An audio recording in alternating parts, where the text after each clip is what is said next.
Mas, ainda assim, cada uma dessas tradições tem a sua especificidade, e mais especificamente a quadra junina é uma coisa que abraça o país inteiro, né? Então, como é que surgiu a ideia de se pensar isso? Assim? Então, quando eu era mais novinha, eu acompanhava as brincadeiras de rua mesmo no colégio, e sempre foi algo que me chamou muita atenção. Mas antes eu via só como uma festividade e tudo mais. E quando eu entrei na universidade, eu comecei a ter, mais precisamente no terceiro semestre, uma disciplina de antropologia brasileira. E o professor que dava essa disciplina se chama o professor José Maria, e ele pesquisa sobre festividades, mais especificamente o caso do Boi-Bumbá, lá no Amazonas, e o Círio de Nazaré.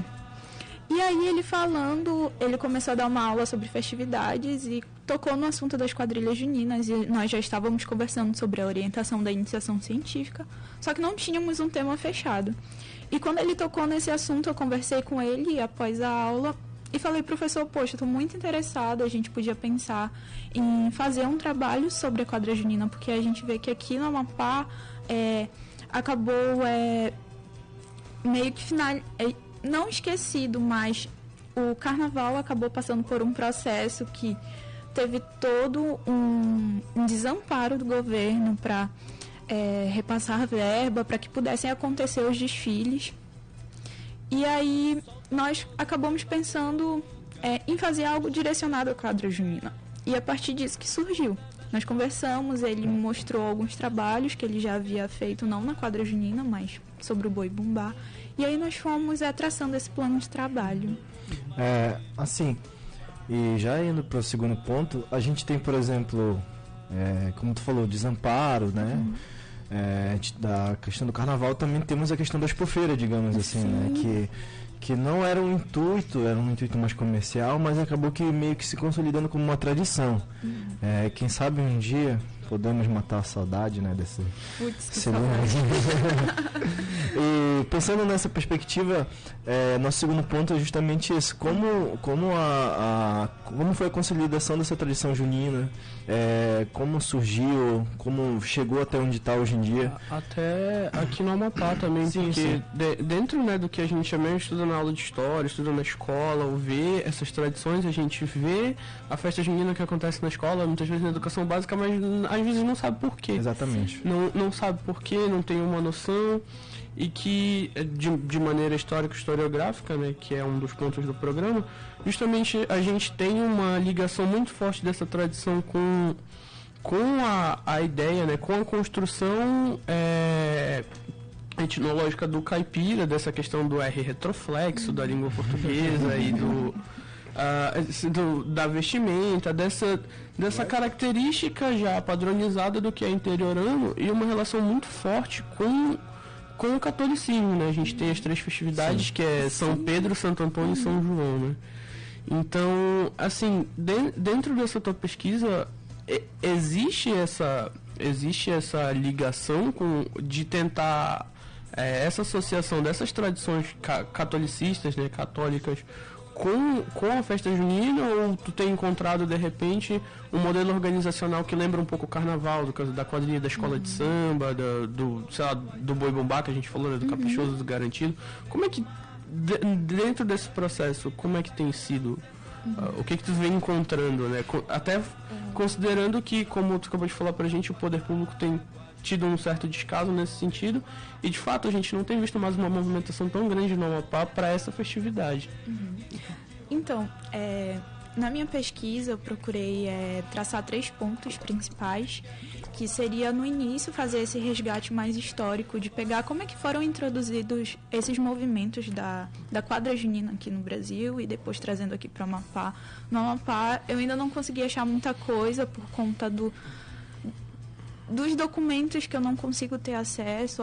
Algumas federações elas não repassaram mesmo, que por via de requerimento, e eu estou buscando mais esse instrumento da história oral para tentar fazer esse resgate. E assim, esse primeiro momento, então, eu busco fazer um resgate histórico, traçar para ver como é que foi, como é que surgiu, como é que nasceu, como é que veio para cá, para o Amapá, e de que forma isso está se dando. E aí, no segundo momento, eu procuro fazer uma análise mais da estrutura da quadra junina, como é que ela se molda, como é que ela é posta aqui, como é que é esse ciclo junino, porque assim, pelo que eu encontrei no caminho, o ciclo junino ele é dividido, ele dura um ano certinho mesmo, ele tem 5 momentos, que seria o da preparação, onde as quadrilhas elas organizam as temáticas que elas vão utilizar no ano posterior, que elas vão defender. E aí, depois desse segundo momento, tem um momento que eu chamo de aquecimento no trabalho, onde eles começam os ensaios, os pré-festivais, os bingos para arrecadar dinheiro, porque hoje um orçamento de uma quadrilha junina que disputa em nacional, em estadual, ela é por volta de 60, 70 mil reais.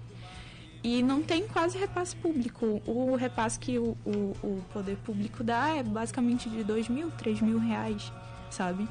E aí é muito alto, então eles procuram, nesse momento de aquecimento, fazer arrecadação com bingos, com pré-festivais. E no terceiro momento, que é o momento da performance em si, onde acontecem as disputas locais e é o momento que eles disputam para nacional.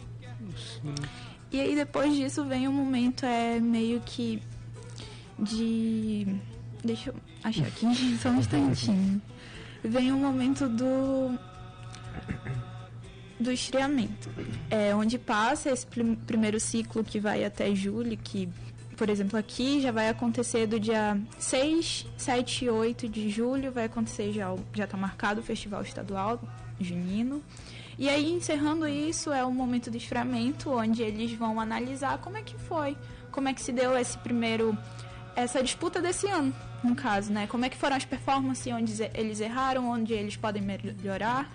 E aí, após isso, após esse momento, inicia já novamente o ciclo que é em outubro, que é a escolha das temáticas de novo. Aí já começa todo aquele processo. Outubro, novembro, dezembro, bora escolher as temáticas, bora preparar as indumentárias, preparar o cenário musical que a gente vai utilizar. E em janeiro já começam os ensaios, já começa tudo de novo. Então, nesse segundo momento da minha pesquisa, eu procuro analisar isso, eu procuro analisar como é que está organizado esse ciclo. E no terceiro momento, eu busco fazer um levantamento de todas as temáticas que são apresentadas para discutir.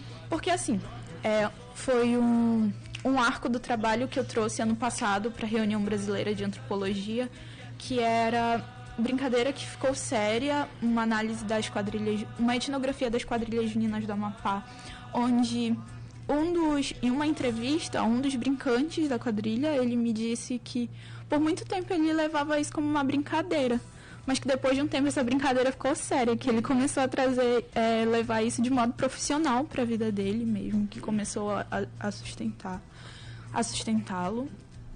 E aí a gente começa a ver, eu comecei a perceber nas análises de campo, que a quadra junina, ela tá para além só de uma mera performance, de uma mera disputa, sabe? Em que a gente vai tomar um mingau de milho e dançar um forrozão, sabe? Sim. Tá para além disso. As temáticas, elas são totalmente pensadas como uma forma de levar a voz daquela população pra quadra, para mostrar para o povo quais são as dificuldades, quais são os problemas sociais que essas pessoas enfrentam, porque os brincantes, os quadrilheiros, a maioria são de bairros periféricos, então quando eles trazem uma temática é pra meio que fazer uma denúncia do seu social, sabe? Sim, só pra não entregar um pouco a cereja do bolo, que a gente ainda tem outro de bloco, a gente vai pra um rápido intervalo aqui.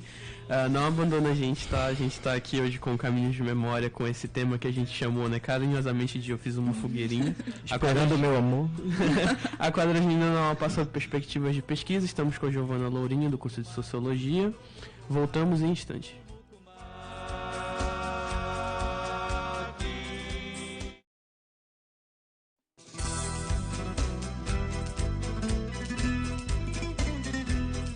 É isso aí, voltando com o programa Caminhos de Memória, aqui pela sua rádio universitária 96.9 FM. Só deixando claro, nessa temporada nós estamos com o objetivo de dar voz ao artista independente amapaense, independente, tá? Deixa bem claro. Então você ouviu no intervalo Cometas, da Jesse Abreu. Hoje estamos com um tema muito legal, que eu gosto muito, particularmente, que Eu Fiz Uma Fogueirinha, que trata da quadrilha junina. Nas perspectivas de pesquisa, estamos na presença da nossa colega de Ciências Sociais, Giovana Lourinho, que está falando um pouco sobre esse tema e vamos que vamos, Maximinho. Então, também deixar uma outra curiosidade, porque nas últimas edições algumas pessoas perguntaram, né, como é que vocês fazem essa seleção, como o Renan colocou, a gente precisa deixar isso claro para as pessoas. O nosso critério de seleção para o intervalo são artistas independentes, não necessariamente amapaenses ou paraenses, mas com essa ênfase, e que não estão circulando no cenário, porque as pessoas, mas por que vocês tocam um monte de banda de rock, aí vocês tocam um monte de grupo de rap? Porque essas pessoas, infelizmente, não estão circulando. Então é a nossa maneira de ajudar na divulgação desse trabalho. E também, como também perguntaram onde é que a gente pode encontrar esse material, boa parte desse material fonográfico que a gente coloca no intervalo aqui está disponível em plataformas de streaming ou no próprio YouTube, né? Então, mas partindo para o segundo bloco, um ponto de pauta que a gente chama, né, de a quadrilha como objeto de pesquisa, desdobramentos, metodologias, objetivos e hipóteses, que é a parte que a gente estava falando para a Giovana antes do programa começar, quando a gente bota no paredão, né? Agora a gente quer saber o segredo. O que está sendo esse trabalho, que método está usando, porque tu já falou como surgiu, mas o que tu quer fazer com isso? De repente, não sei, o fruto da minha iniciação científica é uma plataforma, é um documentário, é um livro, é um artigo. Conte no estudo. Conte no estudo, não esconda-nos nada. Muito interessante. Vamos lá, Gossip Girl. Ela pegou no espírito da coisa. Né? Então, a metodologia que eu estou usando, ela é etnográfica mesmo. Ela tem um cunho onde eu participo, eu faço a revisão bibliográfica. A pesquisa está amparada na antropologia da performance e na antropologia da cultura. E a partir dessas teorias, principalmente agora eu estou lendo bastante Geertz e o Richard Schechner. E a partir deles eu estou indo para a pesquisa de campo, onde eu faço o acompanhamento do ciclo junino desde lá da escolha das temáticas. Eu faço reuniões com os organizadores, mais especificamente eu estou conversando com 2 quadrilhas agora, uma é Encanto Junino, que é de lá do Brasil Novo, e a segunda é a Simpatia da Juventude, ela é de lá do Laguinho. E aí, conversando com eles, eu faço esse acompanhamento das escolhas das temáticas, dos ensaios. Agora eu não estou conseguindo ir porque eu estava passando por problemas de saúde, mas também faço o acompanhamento dos principais forrozões para ver como é que se dá, né, esse início das disputas. E está acontecendo, inclusive, sábado agora vai ter a seletiva da federação, mas sem spoiler. E aí, a partir dessa pesquisa etnográfica, essa minha metodologia, e os meus objetivos posteriormente, quando finalizar a pesquisa, que ela ainda está em andamento, né? Eu estou nos meus últimos 2 meses, reações tristes. E eu pretendo publicar um e-book com tudo que está sendo produzido, com todos esses levantamentos das temáticas. Ano passado eu defendi ele na UNB e gerou um prêmiozinho muito legal de antropologia, mas estamos aí. E tudo isso, eu creio que não é só para crescimento acadêmico, para colocar no lápis bonitinho, mas essas pessoas elas precisam ser ouvidas, porque há uma denúncia da realidade social, como eu falei no bloco anterior, e a gente vê que ainda é uma festividade que é muito invisibilizada pelas pessoas, é muito estereotipada, e eu acredito que é importante dar bastante visibilidade a isso, principalmente aqui na nossa zona norte do país, né? Que é ter uma presença mais forte. E é isso. E pegando, voltando, né, do que tá falando no bloco anterior, justamente, que o Maximinho falou que para não entregar a cereja do bolo, a gente gostaria que tu voltasse a falar, né, que justamente desse período junino no Amapá, das peculiaridades que tem aqui, que, por exemplo, não tem em outro lugar, que tu percebeu na tua pesquisa, e dessas perspectivas mesmo que tu vem observando na tua pesquisa, desse período junino aqui no estado. Certo, como eu falei já, né, meu Deus, eu entreguei tudo. Droga. Mas assim, o ciclo junino aqui no Amapá, ele tem bastante peculiaridades, principalmente quando se diz respeito às temáticas que são levantadas. Porque, assim, como eu fiz uma tipologia expressiva das temáticas que eles utilizam, que eles defendem na quadra junina, eu percebi que a tipologia que mais teve participação, digamos assim, foi a tipologia regional. Então, a quadra junina daqui, ela traz isso muito forte, sabe? Ela traz o regional, ela traz o Amapá, como é que foi eles... por exemplo, teve um grupo que eles trouxeram como é que foi fundado o estado do Amapá. Eles trazem tudo isso, sabe? Então, e não só a parte mais historiográfica, digamos assim, eles trazem representações de, por exemplo, teve uma que foi, a temática deles foi tratando sobre o milho. Mas o milho de que forma? Eles trouxeram a utilização do milho nas comidas, a utilização do milho para remédios e afins. Teve uma que trouxe uma perspectiva do que eram as mãos, mas das mãos nas suas multifacetas, por exemplo. Como é que foi utilizada a mão escrava, como é que foi utilizada a mão de crianças para serviços, digamos assim, de trabalho. Então, eles trazem todas essas perspectivas e... Então... porque, pelo menos na tua fala, uma coisa também que nos deixa curioso, e a mim mais particularmente, é justamente porque talvez, né, quando a gente fala de quadrilha do ponto de vista dessa consolidação de tradições, é muito recordado, pelo menos na educação básica, no ensino sobre isso, sobre esse tema, que é uma tradição mais vinculada ao centro-oeste, vinculada ali a essa região sudeste e região centro-oeste, nessas regiões interioranas, como eu disse, principalmente marcadas pela personificação daquilo que é caipira e tudo mais. Então, ainda assim, por ser essa tradição que abraça o país inteiro, né, que a gente fala, todo o país é marcado pela quadra junina, é um período em que o Brasil como um todo é imerso. Mas, além dessas peculiaridades, assim, eu não sei se a gente cria pelo menos um senso comum de que talvez, por não ser uma tradição teoricamente tão marcante nessa região norte do país, como o próprio carnaval também, que é muito popular no sul e sudeste, no centro-oeste, na região ali nessa região litorânea do país, como a própria Bahia, talvez, né, não sei, o que tu tem encontrado no Amapá, mais especificamente, porque a gente sabe que existe, a gente sabe que circula, é até o que a gente faz no caso do nosso projeto de tocar música independente no intervalo, a gente sabe que existe, a gente sabe que tá ali, a gente sabe que circula, mas não circula nos espaços de uma maneira tão aberta.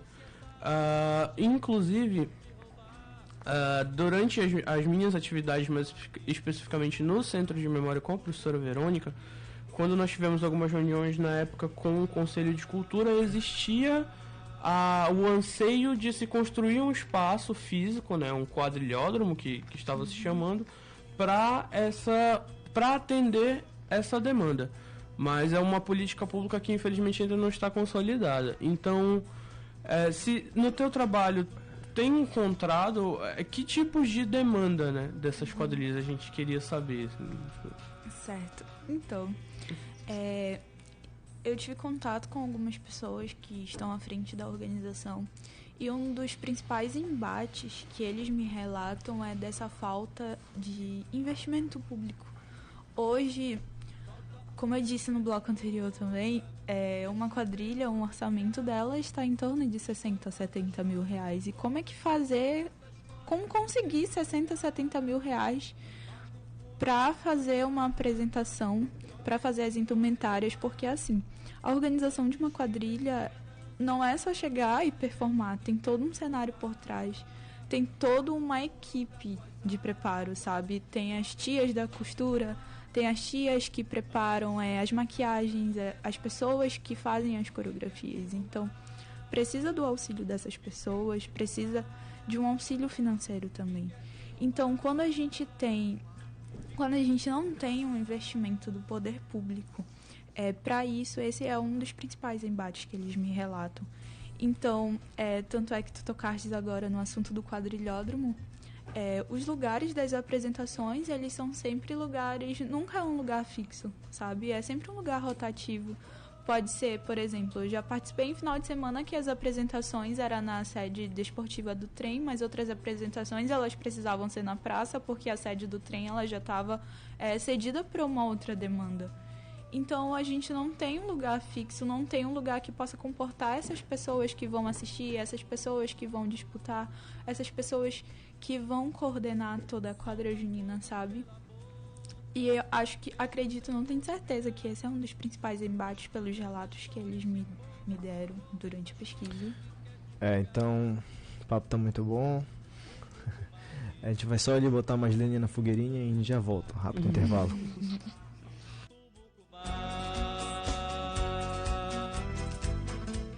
Estamos de volta com o programa Caminhos de Memória. Nesse intervalo você ouviu Duet, da Karen Dió, uma artista lá de São Paulo, que também canta numa banda de rock and roll chamada Violet Soda, que também já tocou aqui no programa.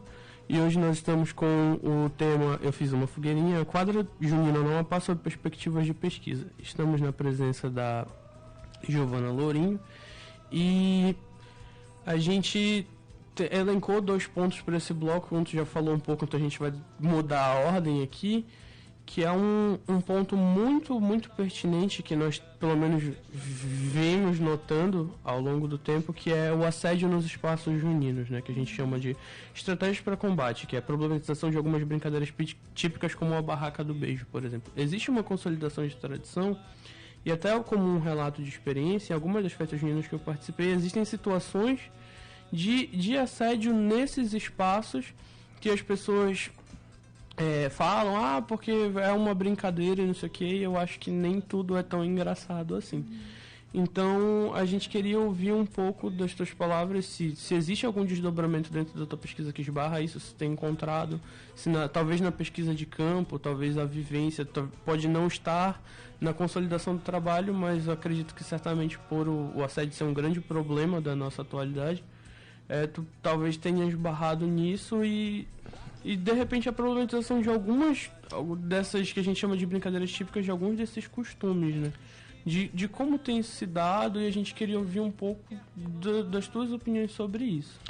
Antes de falar assim, não acho que não apenas de brincadeira, né? Algumas coisas vêm dos próprios organizadores, né? Dos homens, no caso, que organizam, que, sei lá, tentam impor alguma coisa, né? Principalmente para as meninas, que acaba gerando essa questão do assédio.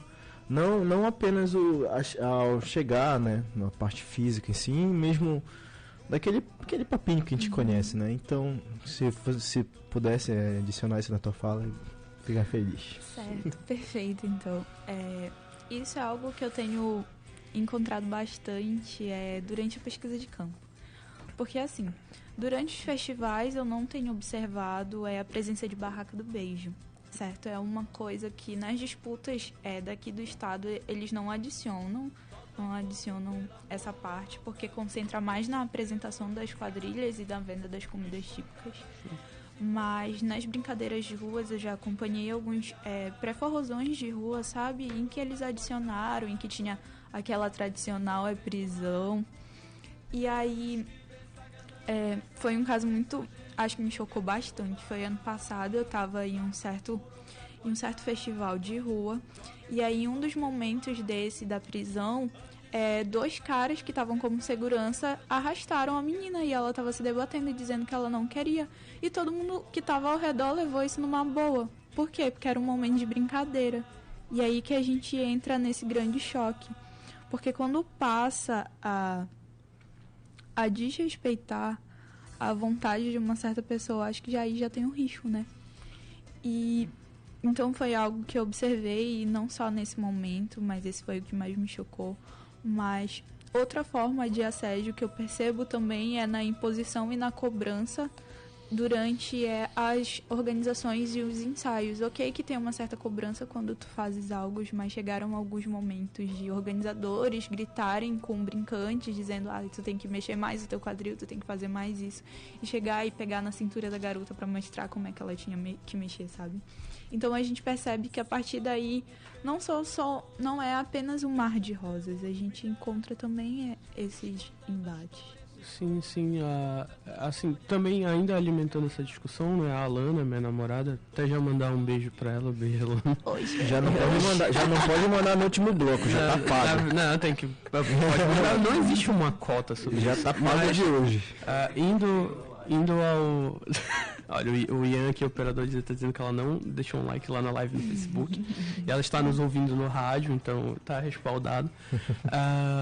Dizer que a Alana sempre me fala, né? Que assédio, principalmente do ponto de vista do conceito de assédio, é sobre consentimento, né? É justamente a partir do momento que não há consentimento, é assédio em toda qualquer espécie. E para você que está nos ouvindo, o assédio é crime. Se qualifica como crime, e você, pessoa, assim, só para entrar um pouco nessa discussão, você, pessoa que sentiu assediada por alguém ou por algo de alguma maneira, procure seus direitos. Existem alguns órgãos que podem te amparar, como delegacia, se você for mulher, mais especificamente a delegacia da mulher. Existe o Centro Regional de Atendimento à Mulher, aqui na cidade de Macapá, fica ali no centro da cidade, mais ou menos no quarteirão entre a Avenida Fábio e a Rua São José. Você pode estar procurando lá o espaço. Se você for aqui da Universidade Federal do Amapá, existe a Corregedoria da Universidade e a Ouvidoria também, que são espaços que estão ali para te receber. A gente sabe que é muito difícil e muito delicado. A gente podia fazer um programa só sobre isso, dentro e fora da universidade. Mas por que eu estou falando isso? Porque a gente sabe que nesse período, nessas festividades de maneira geral, mas nessas em específico, por essas brincadeiras, né, consideradas típicas, como prisão, como barraca do beijo, casamento na roça e etc., existe essa consolidação do ato que acaba se dando de uma forma mascarada com essa ideia de brincadeira. Mas partindo para um outro ponto que a gente não elencou aqui, mas que eu acredito que também entra na discussão, eu queria saber também se dentro da tua pesquisa, Giovana, existe algum recorte de gênero, mas especificamente um recorte sobre mulheres. Não sei se você, enquanto mulher, né, se debruça sobre esse eixo temático específico na quadrilha ou não, ou se de repente, né, como eu disse, inverter os blocos, que é o andamento atual da pesquisa, se no futuro tu pretende se debruçar só sobre só com esse recorte de gênero, ou não, né, ou se de repente tu vai partir para uma outra agora, para uma outra pesquisa, uma outra fundamentação. Então eu queria que tu falasse um pouco se há esse recorte de gênero ou se existe uma projeção de futuro nele. Certo. Então, para essa análise da iniciação científica, não foi um membro, não foi um arco que nós buscamos nos aprofundar, né, nesse trabalho, mas como a pesquisa, eu acredito que ela está sempre sendo moldada, sabe? No seu andamento. E foi algo muito perceptível que eu tive durante a pesquisa de campo, principalmente. E ela é um arco que eu pretendo trabalhar futuramente, porque agora eu estou um tanto mais envolvida nessa parte da pesquisa de gênero e da política, e eu gostaria muito de poder mostrar como é que as mulheres se sentem dentro da quadra junina, qual é a sua real vivência ali dentro, sabe? Fazer um trabalho mais aprofundado com elas, então creio que é uma perspectiva mais futura para ser trabalhado ao final da iniciação científica, mais precisamente em agosto.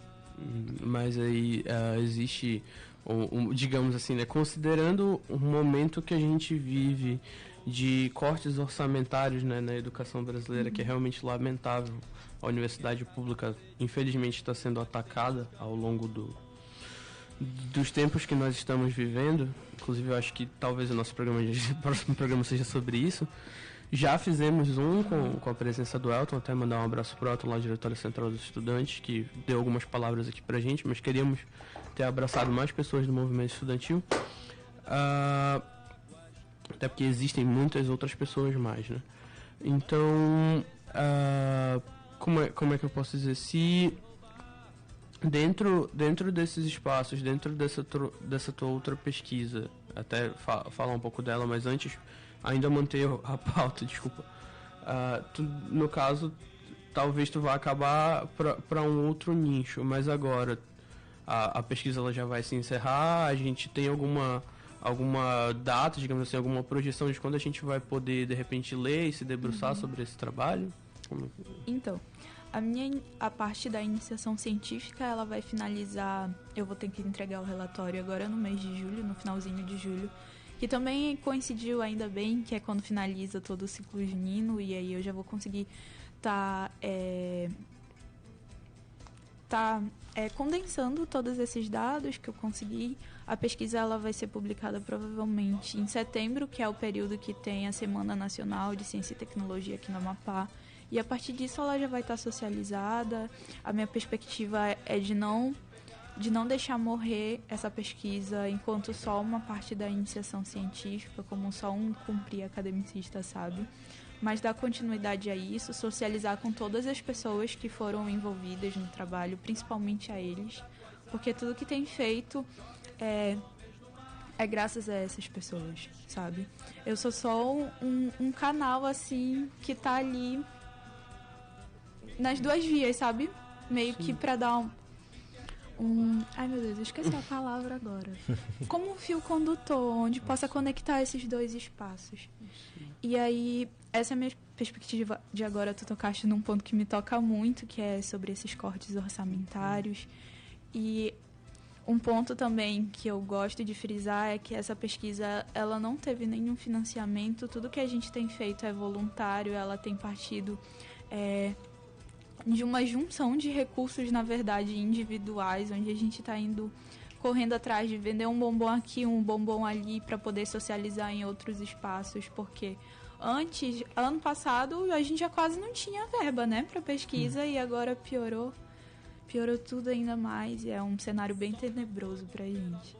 Sim, a gente vai pro nosso último intervalo agora do bloco, dá até uma tristeza. Uma tristeza, mas... Esse ar de depressão.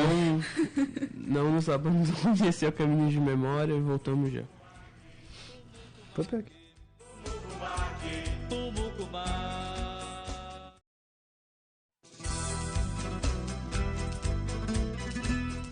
É isso aí, voltando com o último bloco do programa Caminhos de Memória. Você ouviu no intervalo. Calma aí, que eu vou lembrar. Lua e Sol, Elivalente com Caimãs, lá de Belém do Pará, com essa pegada super profissa aí que, olha, eu te contar, viu? Dá até inveja dessa guitarra aí. Mas agora, indo pro final, estamos só lembrando, né, que quase não é importante falar o tema do programa, né? Que a gente está falando hoje sobre quadra junina no Amapá, sobre a perspectiva da pesquisa, né? Com a presença da Giovana Lourinho, do curso de Ciências Sociais, que está acendendo essa fogueirinha pra gente hoje aí. E vamos que vamos, Maximinho. Opa, a gente vai partir para as nossas considerações finais, né? Vou devolver a palavra pro Renan. E assim, só para antes de passar para a Giovana também, a gente sempre pede que os nossos convidados façam alguma indicação bibliográfica ou audiovisual, ou talvez uma agenda de eventos do grupo de pesquisa que faz parte, quando faz parte, etc. E não necessariamente acadêmica essa indicação, né? Até porque a gente está falando com todas as pessoas. Mas antes disso, passar a palavra para o Renan. Renan, suas considerações finais. Agradecer primeiramente a Giovana, né? Muito obrigado, dizer que o espaço está sempre aberto. Espero que tu também consiga ter o teu espaço aqui para a gente te ouvir. Agradecer aos ouvintes, muito obrigado. Mais uma quinta-feira. A panela tá chiando, o RU já tá, ó. A fila já deve estar dobrando ali. E claro, né? Tenho que preencher minha cota hoje. Mandar um beijo pra minha namorada que tá ouvindo aí. Falar que daqui a pouco eu tô chegando aí. Então é isso, muito obrigado. Maximinho tem uns eventos pra te... Sim, mas antes, normalmente sou eu que dou as últimas palavras. Passar a palavra para Giovana. Giovana, suas considerações finais, por favor. Certo. Tu falaste da indicação bibliográfica, né? Tem uma professora que eu gosto muito, ela é de lá do Nordeste, que é a professora Luciana Chianca. Ela tem um trabalho sensacional sobre a quadra junina. E é de bem fácil acesso, tu pode dar um Google lá, Luciana Chianca. Anota aí, Devoção e Diversão, expressões contemporâneas de festas e santos católicos. Vai pegar essa visão bem historiográfica também, que os juninos gostam.